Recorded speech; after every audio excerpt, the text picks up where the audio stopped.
There's an African proverb that says if the lions don't tell their stories, the hunters will get all the credit. I'm telling you the story now because you're young lions and lionesses. My great-grandfather had been in slavery, and it goes across generations. You just don't get rid of it simply because there are no chains on you. The effects of slavery are still very prominent, just as the effects of the Holocaust are still very prominent amongst our brothers and sisters in the Jewish community. The Jewish people have the DNA in their soul to look up close to what happened to African Americans after slavery. We came to the South, young Jews, rabbis, many of them refugees from Nazi Germany. We hear Dr. King quoting the prophets. That was extraordinary. It made us proud. Rabbi Abraham Joshua Heschel said, "The future of America will depend on how it responds to Dr. King." It was the work that Dr. King had spoken for, fairness, equality, against anti-Semitism, and for freedom for Soviet Jews. A large Jewish presence in the civil rights movement was evident almost from the beginning.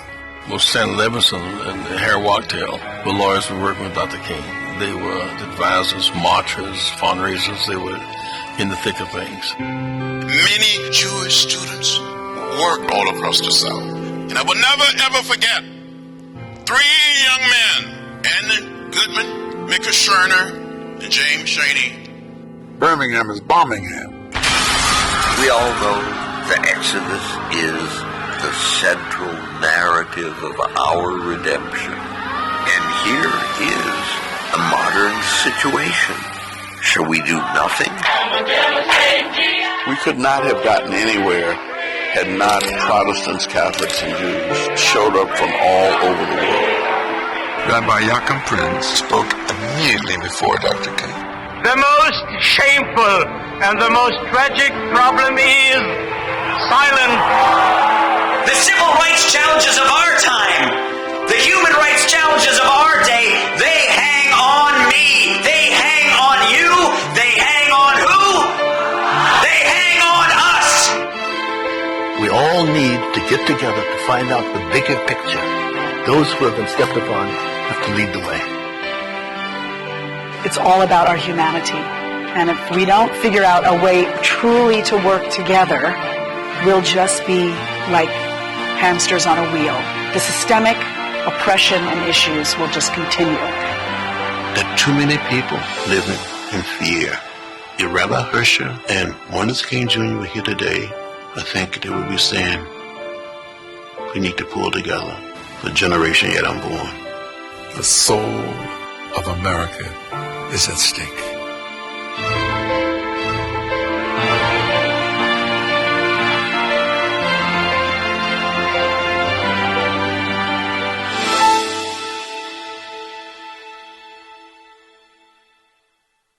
Thank you.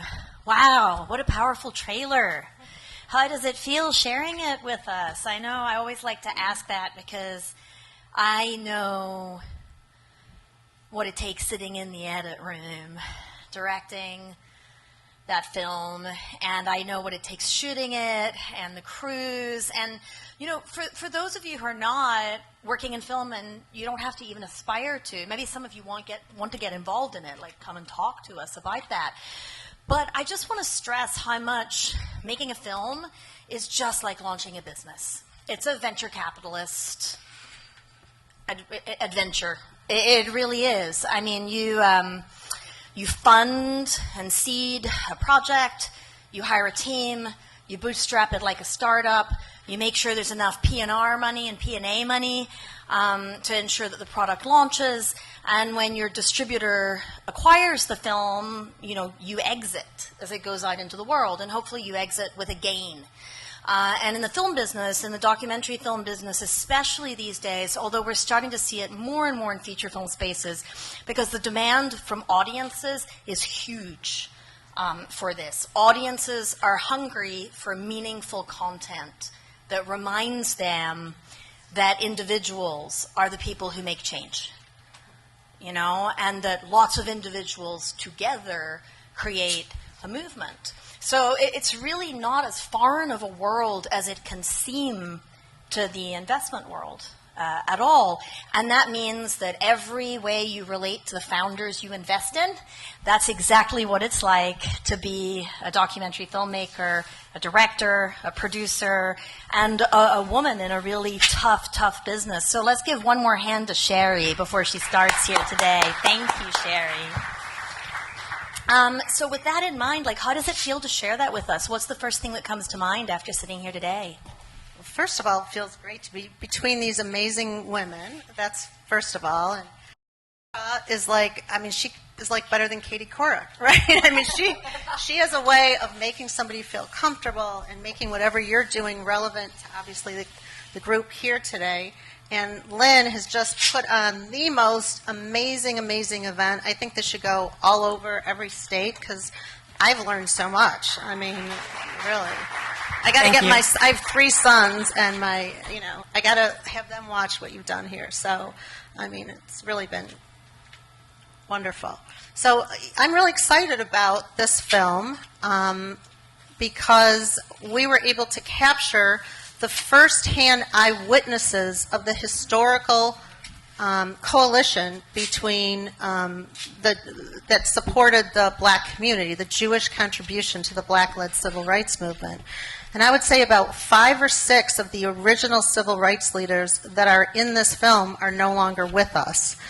So, as Dr. Clarence B. Jones starts the film, he was chosen by Claiborne Carson to represent Dr. King's legacy at Stanford University because he was Dr. King's personal advisor, draft speech writer, including the I Have a Dream speech, and he was coincidentally the first black businessman partner on Wall Street with Sandy Weill, actually. So Dr. Jones was actually on the cover of Fortune magazine, and it was Dr. King that basically emotionally touched his heart, or he would have been some multimillionaire black businessman. But he basically needed a black lawyer at the time, so that's why he participated with Dr. King as one of the key strategic advisors during the civil rights movement. So I feel, or we should feel, really excited by the fact that Dr. Jones promised Dr. King that he would be the one to remind the younger generation of the 24/7 commitment of the Jewish people to the black-led civil rights movement. And because of this, during 2013, when President Obama was president, it was the 50th anniversary from the Selma to Montgomery March. And so all of Congress was there, President Bush was there, and President Obama. So we decided that this would be the perfect time period to really start filming as many of the witnesses to this historical coalition.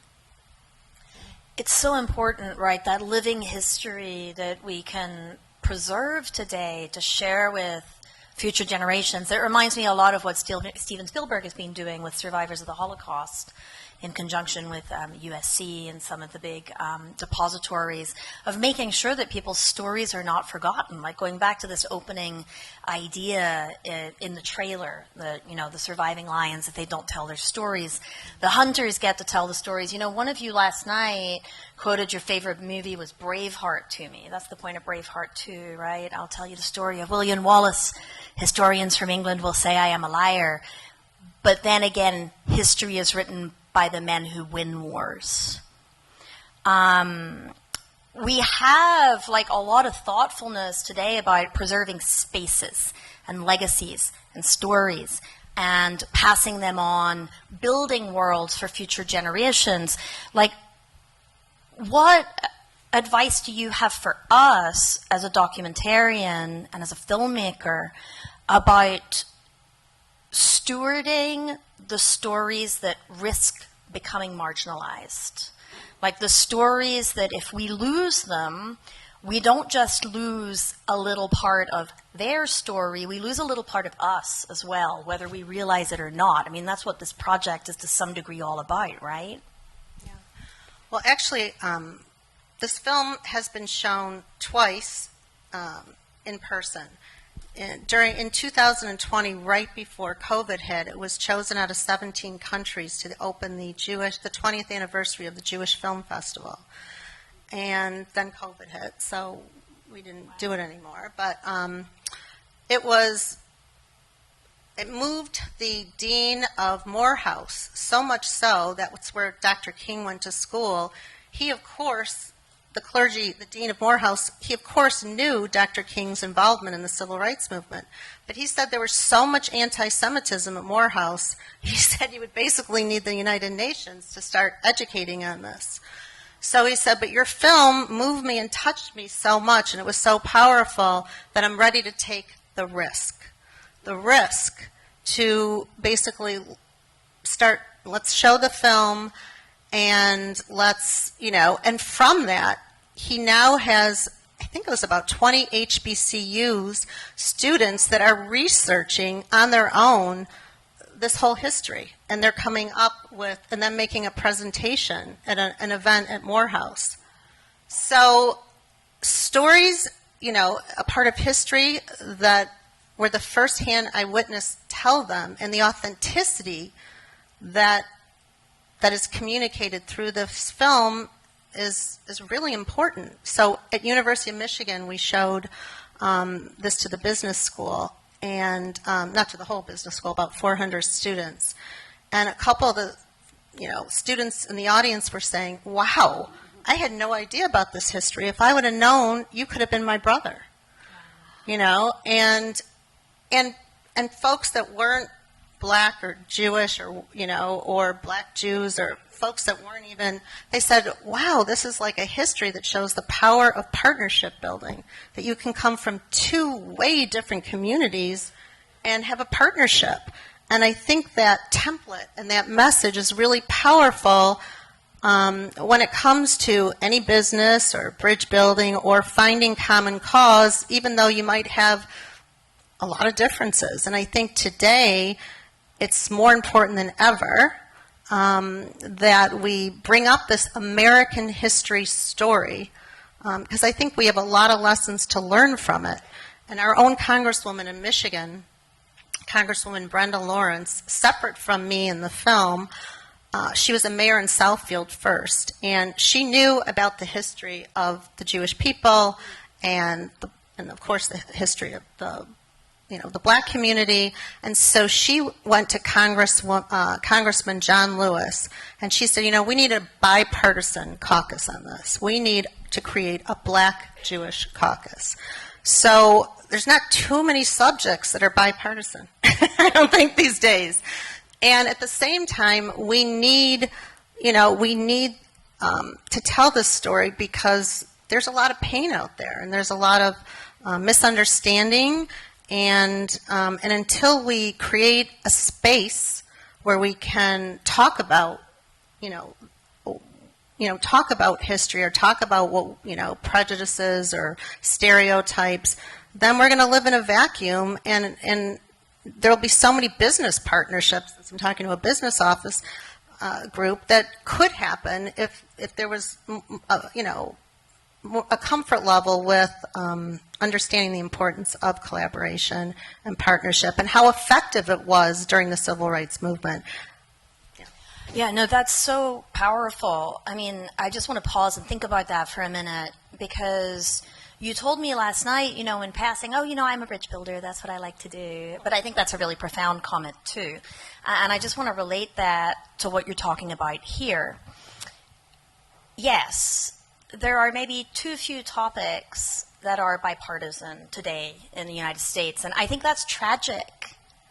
If we don't remember it from our civics classes and we don't remember it from our history classes, well, maybe we can all at least watch Hamilton, a fictional recreation, and remember that, bipartisan disagreements are part of what the history of this country are built on, but in a productive, civil way. And, I feel really fortunate that when I was 12 in France, I learned the importance of the American model and of the idea that something that has long been forgotten used to happen, which is at the end of the day on Capitol Hill, a long time ago now, lawmakers used to all get together no matter what they had been arguing on the floor of the House. And they all went and had a beer or whatever beverage of the choice they wish to have, kind of like we will shortly. And they remembered at the end of the day, much like Ruth Bader Ginsburg and Justice Scalia, that they were all participating in something bigger than themselves. And I think that sometimes by fearing the other, you know, we make it impossible to build bridges like you are, because guess what? You can't build bridges when you all live on the same island. You need somebody living across the stretch of water to build a bridge with you, right? Exactly. It's two communities have to come together. So, like, what are some of the lessons you've learned from making this? And then, Lynn, by all means, jump in. Like, what are some of the lessons you've learned from seeing these two communities see each other? And, like, I was so struck when I watched the trailer. It reminds me of what, was it C.L. Lewis said, friendship begins when you look at the other and you say, wait, you too? I thought it was only me. I mean, what a beautiful lesson that people who think they're so different recognize a shared journey through a shared human experience of suffering that hopefully can land in a very different place. I've learned so much. I don't know, I'm going to try to pick a highlight, but when I interviewed the head of the Union Theological Seminary, and I said, you know, when we were going over this topic, because he thought, you know, he was basically telling me how he was, you know, his family, there was prejudice growing up and whatever, but later he went through a Holocaust museum with a black child, and she looked at some of what she witnessed at the Holocaust museum, and she said, oh my God, they had pain like I have pain. So I don't know, that really touched him. That experience just touched him. And just learning that, you know, Rabbi Heschel, who is an example, there was many Jewish people, obviously, in the civil rights movement, from lawyers and business people, but, you know, he had 3 sisters murdered in Nazi Germany, and he comes to America, and he was trained by, like, rabbis. But, you know, like his daughter, Dr. Susanna Heschel, says he could have got under the covers and never got out of bed. But then when he comes to America and he sees that blacks can't vote and they're holding signs up, and this is in the 1960s, I am a man. I mean, that's mind-boggling, right? But he was so deeply, empathically touched, coming from a completely different, you know, background theologically, that he was willing to build that bridge of empathy and sort of be, you know, a leader in telling the Jewish community to get involved. And likewise, Dr. King also understood the importance of empathy with the Jewish community. So in terms of shared equity, he would speak out for Soviet Jews. When he was in the Birmingham jail, and he wrote that famous letter, he was speaking out for the Jewish people, and he said in the letter, I would have broken the legal laws in Nazi Germany and stood with my brothers. So I think we forget that we need each other. We need each other. And this movie, over and over again, from the people that I interviewed, reminds us that we both communities have something really to give to each other. It's not about one giving more than the other. We need each other. And it's these little poignant small stories like Reverend Jesse Jackson and Rabbi Sugarman worked very closely with Hosea Williams, a civil rights leader. And to realize that, you know, Rabbi Sugarman told me on the deathbed of Hosea Williams, they were holding hands and praying together.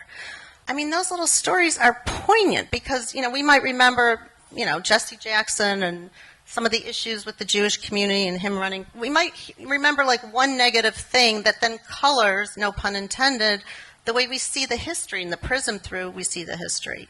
So these small stories, you know, get you in your soul. They wake you up to the power of the authenticity of the personal. And I really learned that these weren't just people showing up with their bodies once in a while. They work together. They showed up in many ways. And I think as time goes on, sometimes we show up for each other on a holiday, or we show up for each other once in a while. But true relationships, sort of like Amy Peterson was talking about today, takes work. Or the businesses that you're working to build these buildings in, in certain cities. It's not just like you can't just come in. It takes work. It takes relationship building. And this civil rights movement historically has that lesson to teach us, that it was work. It was working together, collaborating in all different facets. Well, she answered it. I was going to say the needing. We all need each other. And it was, again, going back to my mother, who's a phenomenal storyteller and grew up in Cleveland in a mixed community. And I said to her, Mom, what made that community, what made it so special? The African Americans and the Jews and all immigrants all together. And she said, we needed each other. We needed each other. And that's what this presents. That's the memory here, to bring that back. And I think now, in the news, with whatever's going on in the past 3 weeks, with Kanye West and all that, it's not about, from my point of view, it's not necessarily about demonizing Kanye West as much as he's really elevating this conversation nationally, and there's so much to unpack, and we both of our communities need each other to really stand for each other, and it's happening. It is happening. So, with that, is there some new news you want to share with us? Well, you mean about the film? This May, and right now we think it's May 4th, we're going to be presenting the film in Detroit, and we're going to be partnering with Motown and having like a Motown Seder Freedom Dinner. And there's a coalition that was built in Michigan, the Coalition for the Black and Jewish Coalition, and the Black United Fund are all coming together in partnership to sort of, bring this story to Detroit and have the film be sort of a prompt to have a meal together, to ask questions, to unpack what's going on, and to show and to demonstrate the partnerships that do exist in Detroit and show people that it works, that when you really put the time in, a lot can happen business-wise, relationship-wise, and it creates a safer community. So I hope that if it goes as well as I think it will, that we can use this as a template throughout the United States, that we can have our film be sort of a prompt and have a dinner, a meal in each. A big meal in each city. What's the and size Motown. Talk about the size and scope of and this. Motown and the music is, it was the music that woke up the soul and woke us up in the civil rights movement. And it's the music that sort of binds us together, sort of like at a football game or a baseball game. When that ball goes up in the air, we're all, it's divided. We're all sort of on, different teams, but we're all rooting for something.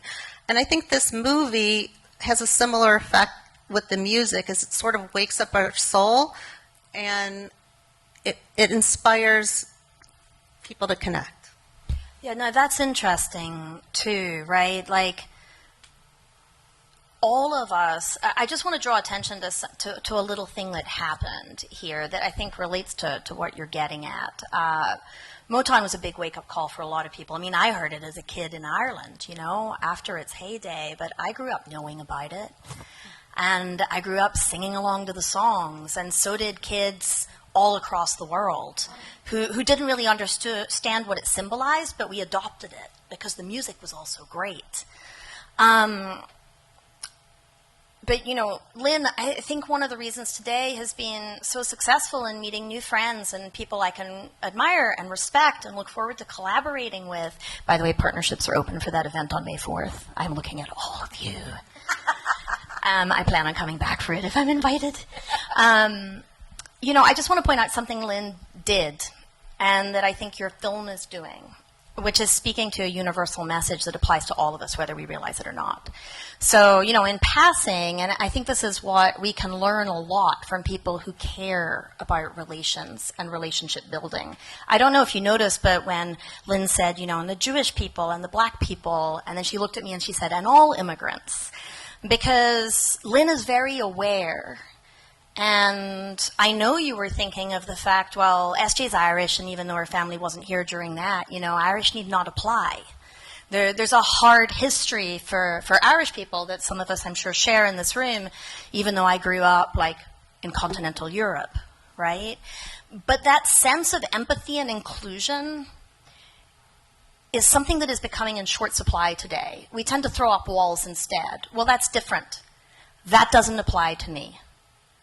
What's happening in my business deal is more important right now. And maybe it is, but maybe it's not, right? Because at the end of the day, when we lose our humanity, I think that all our businesses are doomed. And I hope that before you all leave tonight, you actually take a moment to ask somebody you don't know well about their story, a little bit about them, not their business, not what they're doing, not what work they're recruiting. That can come next. But what does it look like to adopt a space where we are invited by a project like this to look at each other and think, you know what, there are people in this room today who I have no doubt are going through personal difficulties. There are people in this room today who are anxious about something. There are people in this room today who are stressed out, who are tired, who are maybe feeling burned out. And we all have an opportunity sometimes in just 30 seconds a day to look at each other and see each other and believe that those 30 seconds matter more than whatever we think is suddenly going to amount to our success. Because the day we sacrifice our humanity for anything else is the day that we have missed our mark and calling in some way in this world. So this is a wake-up call to me after our discussions today to really drill down and remember that there is not only a lot of suffering in the world, there's also a lot of good and an opportunity to heal together. Sherry, I imagine this has been a deeply personal and emotional project for you to help us sort of transition out of this space and into a space of sort of learning and synthesizing what we've heard and seen from you and from others today. Do you maybe want to share with us a little bit a challenge you experienced on the film, or a way in which you've grown, or a way in which you hope that can transfer to the way audiences will grow? I mean, I think you have a little saying that everybody here needs to know about spilling the honey. I think you should explain that to us so that we can think about doing just that as we socialize a little bit before we pass our business cards to each other today. Thank you. Well, my foundation was inspired by a Holocaust survivor whose mother's departing gift to him was a cup of honey. And she said to him, she used a Yiddish word, she said it was b'sher, that he should survive. And that he kept the experience of the Holocaust from even his family for 20 years until Elie Wiesel, the historian, in 1981 called all the Holocaust survivors together and said that you have a responsibility, that you survived this horror, this tragedy. You actually have the ability to talk, to tell what you witnessed.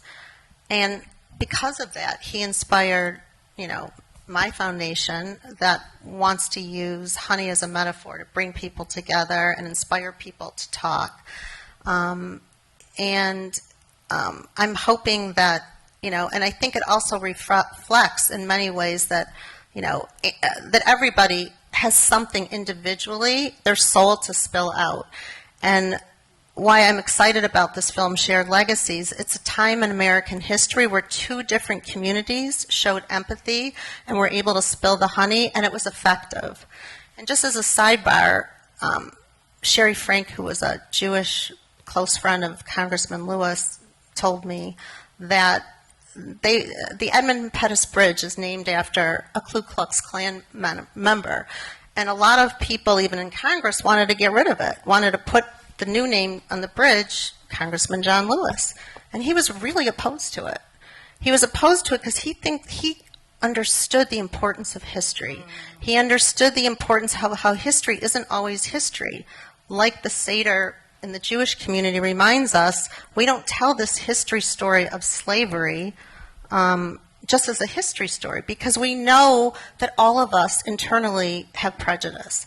Not all of us. We have the ability, you know, when use the like to sting like a bee, or to be, or to really see the world as each person having something to contribute. So I think Dr. King and Rabbi Heschel understood and fought for the idea that every human being, no matter where you are, has something to offer that's completely unique to them. And so that's what I think is really important. I think this was a message that was relayed over and over and over again today, was that, we have this tendency to compartmentalize, even within families. We have this tendency to put people in a compartment and don't think that they can come out of that compartment. And people grow, people change, and everybody has something to contribute. Amen to that. Well, I think that it's a good challenge and reminder to all of us as we walk out of here today that people first. The rest comes when we treat people well, when we look them in the eye, when we honor who they are, and when we actually open our hearts and listen.